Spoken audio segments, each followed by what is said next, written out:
Hello everyone, how are you all? I hope you all are good. So today we will discuss the value of electric field due to discrete distribution of charges. Last article में हमने क्या किया था, electric field की value find out की थी एक single point charge की वजह से. But in this article we will find out the value of electric field due to discrete distribution of charges. Means we have different charges in discrete form, say q1, q2, q3.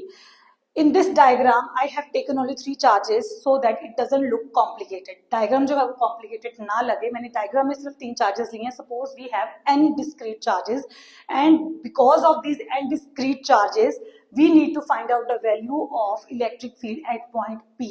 What we will do, the first step is same. We will put a Q naught test charge at point P जहां पे हमें electric field की value find out करनी है. ठीक है, so total electric field हमारे पास क्या आ जाएगी at P point due to all these charges. Electric field due to charge Q1 on this point P plus electric field due to charge Q2 plus electric field due to charge Q3 plus so on electric field due to charge Qn. So we will add all the electric fields. So after putting the value of electric field, what we will get 1/4 pi epsilon naught here Q1, because we will find out the electric field due to charge Q1, so we will write here Q1.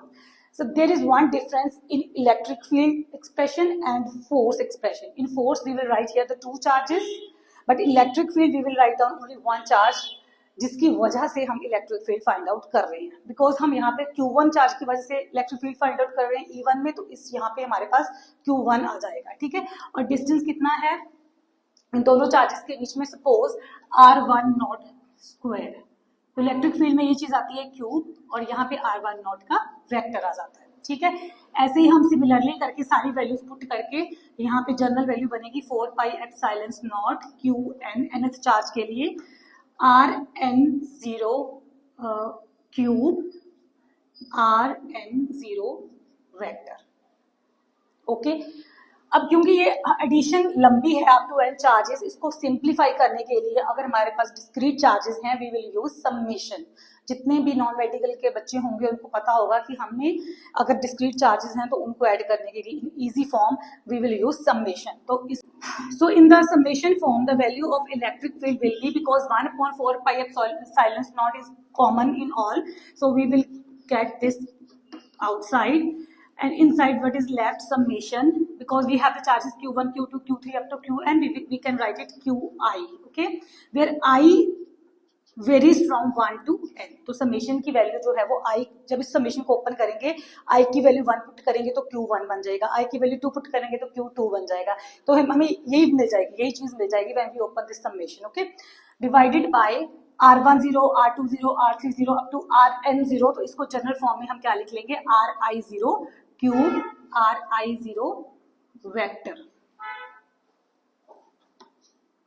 ठीक है, अब वही बात है, अभी हम triangular law of vector addition के according इसकी जब वैल्यू पुट करेंगे तो हमारे पास इलेक्ट्रिक फील्ड की वैल्यू आ जाएगी 1/4 pi epsilon naught summation i is equals to 1 to n Qi.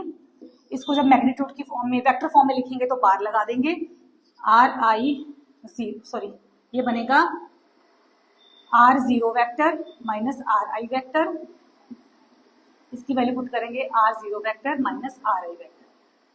ये वैल्यू जो आई है इसकी according to the triangular law of vector addition आई है when we apply the triangular law of vector addition. So this will be the value of electric field due to the discrete distribution of charges. Here Qi is a discrete distribution where I is a general number. When we put the different values of I like 1 to up to 1 to n, we will get a discrete distribution from charge Q1 to up to Qn. So this is the article. This is very simple article. अगर आपने ये पहला article समझा है electric field due two point charge, तो ये article तो आपके लिए बहुत ही इजी हो गया, कुछ भी नहीं है. टोटल इलेक्ट्रिक फील्ड की वैल्यू फाइंड आउट करनी है तो हम क्या करेंगे, सभी इलेक्ट्रिक फील्ड्स को ऐड कर देंगे, इन सभी की वैल्यू पुट कर देंगे. इनकी वैल्यू हमने लास्ट आर्टिकल में निकाली हुई है कि एक सिंगल पॉइंट चार्ज की वजह से क्या वैल्यू आती है.